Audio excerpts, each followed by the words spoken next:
자, 이재명 선대위 캠프가 지금 윤곽을 드러내고 있는데 정말로 진정한 용광로 빅텐트는 이재명이 치고 있습니다. 지금 국힘에서 치겠다는 한덕수, 이낙연까지 같이 합쳐서 치겠다는 그 텐트는 찢어진 텐트이고 그런 텐트로는 국민들을 마음을 얻을 수가 없습니다. 지금 이재명 보세요. 지금 윤여준 그리고 이석연 법제처장도 영입했습니다. 정은경 전 질병관리청장도 영입했고 김부겸도 합류했습니다. 여러분들이 별로 안 좋아하시는 우상호도 합류를 했고 지금 유홍준 전 문화재청장도 합류를 했습니다. 그리고 국민의힘 계열의 정치인인 이인긴이 이런 사람도 선대위에 합류를 하고 있습니다. 그래서 지금 과거에 국민의힘 쪽에서 정치를 했던 사람도 이재명 캠프로 속속 모여들고 있습니다. 이게 진짜 빅텐트죠. 윤석열 정부의 국무총리인 한덕수, 윤석열 정부의 국무총리는 한덕수 한 명밖에 없죠. 그리고 정치 신인인데 일약 대선 주자로 한동훈을 키워준 게 누굽니까? 윤석열이잖아요. 50도 안 된 나이에 법무부 장관을 시켜서 그리고 국민의힘 비대위원장을 시켜서 대선 주자 반열에 올려놓은 게 윤석열입니다. 그게 한동훈이죠. 그 김문수는 완전히 한물간 정치인인데 윤석열이 불러내갖고 노동부 장관을 시켜주는 바람에 다시 대통령 후보 반열에 올랐습니다. 그래서 윤석열 정부의 국무총리, 윤석열 정부의 노동장관, 윤석열 정부의 법무장관인 3명이 치는 텐트가 무슨 빅텐트입니까? 윤석열 아류고 윤석열 아바타죠. 거기에 비해서 이재명이 지금 치고 있는 텐트는 진정한 용광로 빅텐트입니다. 우리 국민들이 이걸 보면 모르겠어요? 자, 이재명이 중도 보수다. 외연을 확장하겠다. 라고 한 게 빈말로 한 게 아니라 진심이구나. 지금 사람들을 모으는 걸 보면 알 수 있잖아요. 그래서 이번 선거는 이미 매일 이재명이 이기고 있습니다, 지금.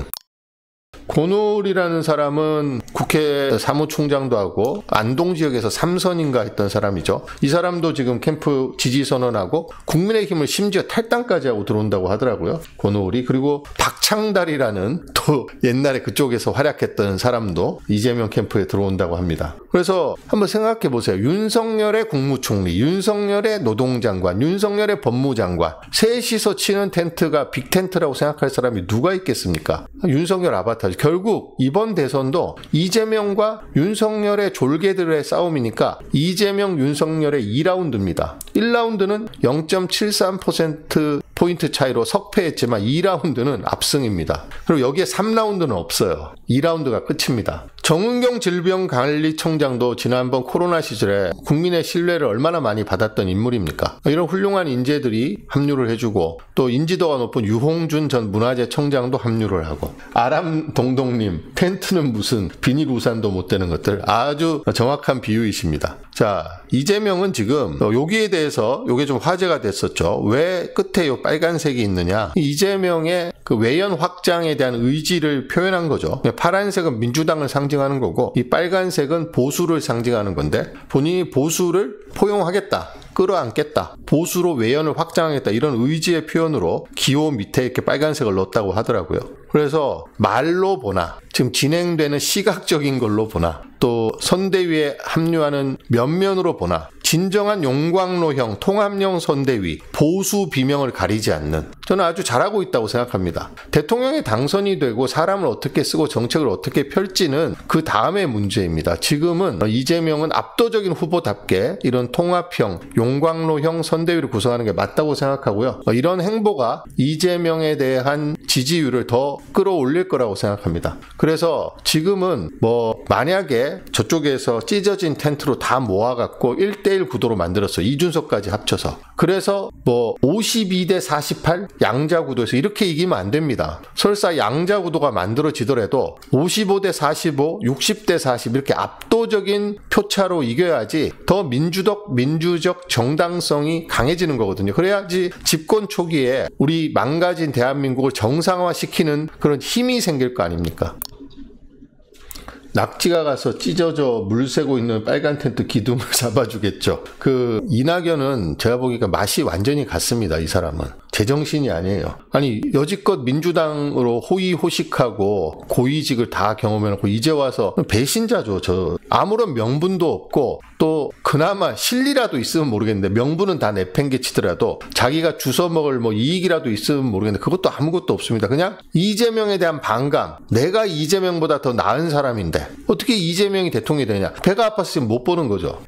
자, 어제 국민의힘이 최종 경선에 진출할 2명을 뽑았습니다. 원래 저는 한동훈, 홍준표가 되지 않을까 생각했는데 막판에 보니까 김문수로 당심이 모이는 것 같더라고요. 그리고 여론조사에서도 김문수가 추락하긴 했지만 또 더 이상 추락은 하지 않고 버티는 모습도 있고 홍준표 후보가 정계 은퇴의 배수진을 칠 때 이게 불리하구나 그렇게 생각을 했습니다. 홍준표는 대구시장직이 내년까지 임기가 남아있는데 그걸 내팽개치고 올라왔잖아요. 그리고 정계 은퇴의 배수진까지 쳤는데도 탈락했습니다. 아마 3등으로 탈락했겠죠. 안철수가 4등을 했고 표차는 크지 않았을 걸로 보입니다. 득표율을 발표하지 않았기 때문에 당원 50%, 그 다음에 여론조사 기관 6개 기관인가요? 6개 기관에서 여론조사를 해서 합산해서 발표를 했다고 하는데 누가 1, 2등인지도 사실은 모릅니다. 김문수하고 한동훈 중에. 오늘 마지막 1대1 토론을 한 다음에 5월 1일, 2일 동안 여론조사하고 당원 투표를 한 다음에 5월 3일 토요일 날 최종 후보를 발표한다고 합니다. 당심이 어느 쪽으로 갈지를 모르기 때문에 여론조사는 저희가 받아보니까 알 수가 있지만 당심은 어제 투표율이 52%인가 된다고 하더라고요. 투표에 참여하는 사람도 있고 참여하지 않는 사람도 있기 때문에 당심이 어떻게 될지는 정확하게 바깥에서 볼 수가 없습니다. 어제 당심 투표 결과를 공개한 것도 아니기 때문에. 그런데 이제 분석은 한동훈이 여론조사에서 이겼고 김문수가 당원 투표에서 1등을 했기 때문에 둘이 올라간 거 아니겠느냐 이렇게 많이 보더라고요. 근데 지금 홍준표하고 안철수가 떨어졌는데 안철수는 아마 100으로 볼 때 33310 정도 됐을 것 같아요.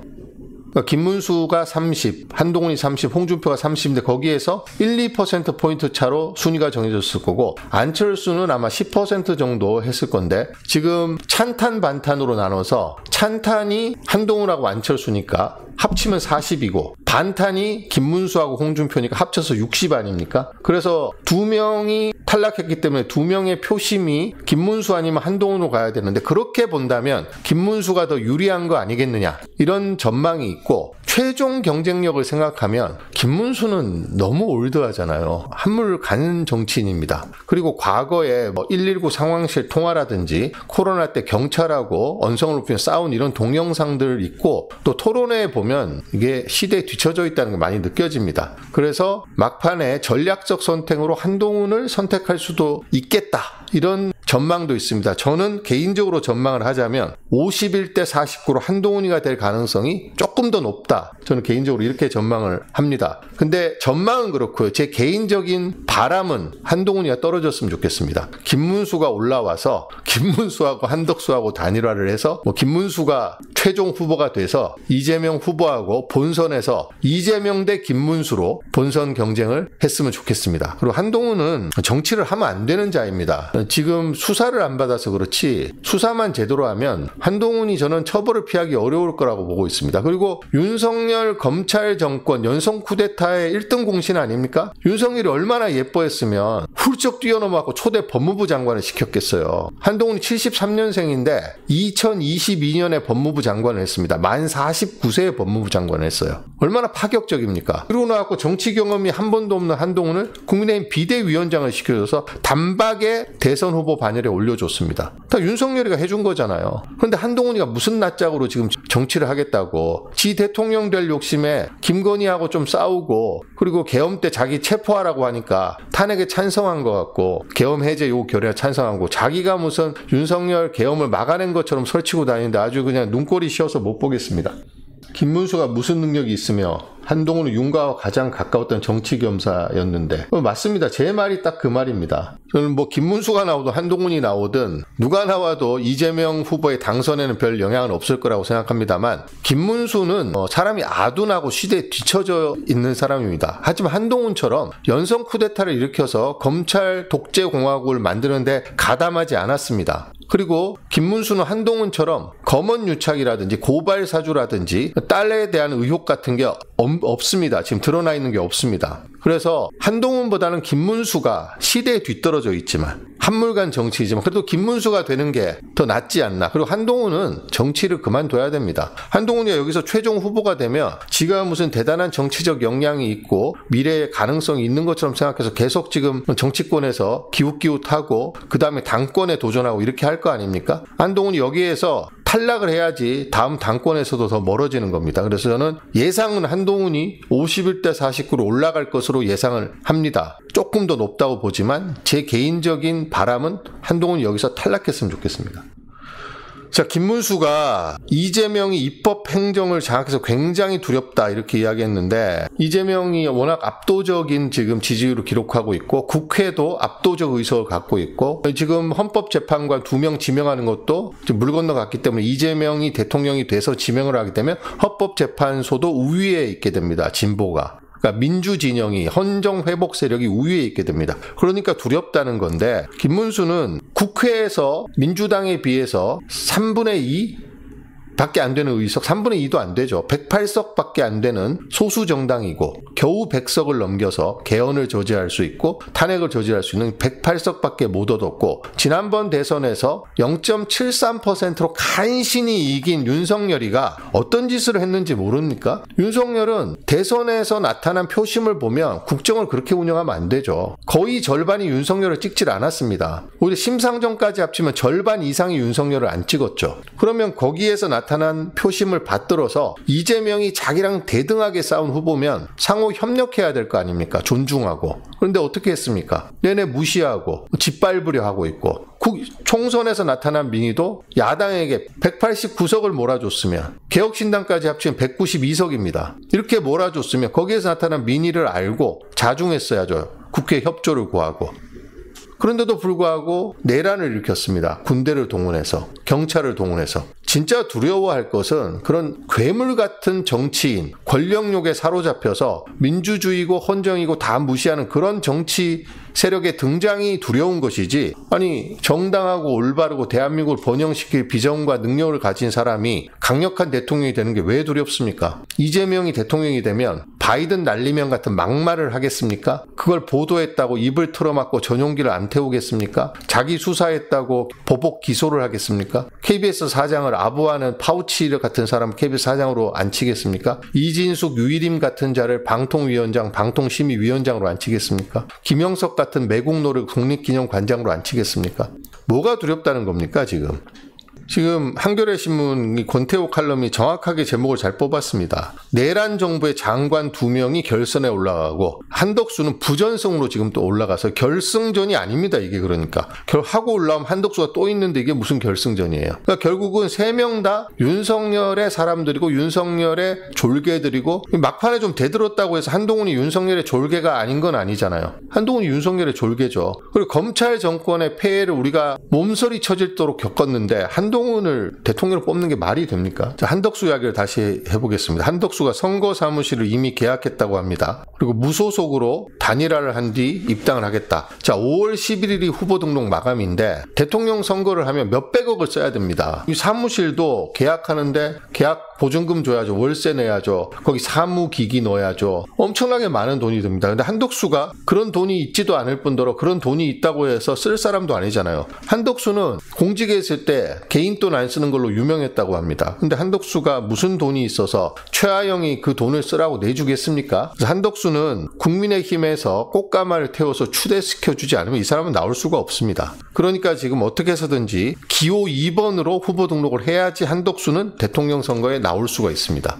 그러지 않으면 한덕수는 나올 수가 없어요. 돈이 없고 조직도 없는데 한덕수가 무슨 수로 나옵니까? 그래서 결국은 한동훈이든 김문수든 3일날 후보로 결정되면 한덕수가 내일이나 모레 내일 사퇴하겠죠. 내일 사퇴하고 만약에 단일화를 한다고 하면 한 열흘도 안 되잖아요. 일주일 만에 단일화를 해야 되는데 단일화가 될까요? 전 된다면 한덕수가 질 거라고 생각합니다. 그래서 한동훈이 올라오느냐 김문수가 올라오느냐에 조금 다를 수 있겠습니다만, 아니 108석을 가진 원내 2정당에 대통령을 가장 많이 배출한 정당에서 3차례나 경선을 3차 경선까지 실시해서 뽑은 후보를 그렇게 아무것도 안 하고 있는 장외 후보에게 후보 자리를 내주고 기호 2번 후보로 한덕수를 댄다는 게 이게 말이 안 되는 이야기잖아요. 기본적으로 말이 안 되는 이야기입니다. 그래서 한덕수는 나왔다가 그냥 개망신 당하고 그냥 주저앉을 공산이 매우 크다 이렇게 보고 있습니다. 저는 한덕수는 만약에 뭐 단일화 협상이 결렬되면 단독으로 후보 등록을 못할 거예요. 후보 등록을 하면 어차피 후보 등록한 이후에 단일화에도 국민의힘 후보는 안 되거든요. 별도의 기호를 받게 됩니다. 무소속 후보로 해야 됩니다. 그러면 국민의힘이 받고 있는 정당 보조금, 선거 보조금을 한덕수가 쓸 수 있습니까? 못 쓰죠. 그러니까 5월 11일 후보 등록할 때까지 단일화를 해서 기호 2번 후보로 등록하지 않으면 한덕수는 최종 대선에 나설 수가 없습니다. 기본적으로 말이 안 되는 이야기예요. 어제 홍준표가 은퇴하면서 이야기했던데 아니 8명이서 경선을 그 난리를 치고 3번이나 경선을 해서 최종 후보를 뽑았는데 가만히 있던 한덕수하고 단일화해서 한덕수를 국민의힘 후보로 한다는 게 이게 말이 됩니까? 이거 법률 위반 소지도 있습니다. 공정성이라든지 이런 논란뿐만 아니라 실정법 위반 소지도 있습니다. 요 사진이 라바 같다고요? 네. 요새 최상목을 안 봐서 좋긴 한데 한덕수를 계속 보니까 스트레스 받습니다. 지금 정대철이라는 사람 아시죠? 그 부모님은 훌륭하신데 정대철은 왜 나이가 들어서 이 모양인지. 한덕수가 49년생인데 정대철은 44년생이더라고요. 44년생이니까 81세입니다. 만으로. 이분이 지금 존재감이 없이 지내다가 심심했는지 또 자기의 존재감을 과시하기 위해서 언론에서 자기한테 주목을 해주니까 좋아갖고 지금 한덕수 출마를 부추기고 있는 사람 중에 대표적인 사람으로 지금 언론에서 보도가 되고 있는데 정대철이 뭐라고 했냐면 국민이 불러낸 것이다 라고 이야기를 했는데 KBS가 3,000명을 대상으로 여론조사를 했는데 70%가 한덕수가 출마하면 안 된다라고 이야기했습니다. MBC 조사에서도 60%가 넘게 안 된다고 했습니다. 아니 안 된다고 하는데 국민이 누굽니까? 말하자면 한동훈이 이재명이 부당하게 수사해서 기소됐다고 생각하는 국민이 몇 명이나 되겠습니까? 하는 거하고 똑같은 논리죠. 아니 70%가 안 된다고 하면 이게 진짜 윤석열을 맹목적으로 추종하는 문외 유권자들 외에 대다수의 유권자들이 한덕수에 안 된다는 거잖아요. 근데 무슨 국민이 불렀다는 겁니까? 한겨레가 제목을 아주 잘 뽑았습니다. 한덕수가 부른 국민이 도대체 누구입니까? 나이가 들면 좀 이렇게 스스로 판단력이라든지 이런 것도 좀 떨어지니까 좀 자중을 해야 되는데 나이가 들어서도 계속해서 이렇게 자기가 어떤 중요한 역할을 해야 된다고 믿는 사람들이 계속해서 나오고 있습니다. 정대철도 난각병에 걸린 사람이 아닌가. 이낙연도 난각병, 한덕수도 심각한 난각병인데 정대철 역시도 중증은 아니지만 약간의 난각병에 걸린 것 같습니다. 지금 동아일보가 한덕수가 출마하는 게 당원 투표를 해서 뽑은 후보가 있는데 한덕수가 국힘하고 단일화해서 만약에 한덕수가 후보가 되면 당원권을 침해하는 거 아니냐? 그리고 단일화는 후보자가 해야 되는데 지금 권영세하고 권성동이 나와서 하고 있잖아요. 지금 권영세하고 권성동이 나와갖고 권영세가 정대철한테 전화하고 권성동이 기자회견을 해갖고 한덕수를 국민의힘 후보로 단일화를 해서 받아들이겠다고 이야기하고 월권 논란이 있습니다. 그리고 만약에 한덕수를 추대한다면 이거는 뭐 말이 안 되는 거죠. 아니 여론조사하고 당원 투표로 선출한 후보자가 있는데 어떻게 추대를 합니까? 그리고 결정적으로 저는 4번이 제일 심각하다고 생각합니다. 이거를 1번으로 올렸어야 되는데 선거를 관리해야 되는 게 대통령 권한대행의 가장 중요한 임무입니다. 대통령이 파면돼서 고리가 됐기 때문에 권한대행의 가장 중요한 임무는 현상유지적 국정 운영을 하면서 전 국민이 참여하는 대통령 선거를 잡음 없이 공정하게 치러야 되는 게 권한대행의 역할인데 지가 그 권한대행의 역할로 선거운동을 하고 있으니 이게 공직선거법 위반 혐의가 다분하다고 생각합니다. 박지원이 정대철에게 너 왜 그러냐? 왜 정신 못 차리고 지금 거기 가서 그러고 있냐? 이렇게 지금 물었다고 합니다. 정대철이 뭐 뾰족한 답을 안 했는데 박지원이 42년생, 정대철이 44년생입니다. 박지원 의원은 42년생이라도 지금 그래 총기가 있는데 이분은 지금 총기가 많이 사라진 것 같아요. 이 사람들 지금 보면 같이 찍힌 사진이 보면 안철수 당에 다 들어가 있을 때 사진이 찍혔네요. 이런 사람들입니다. 이 사람들이.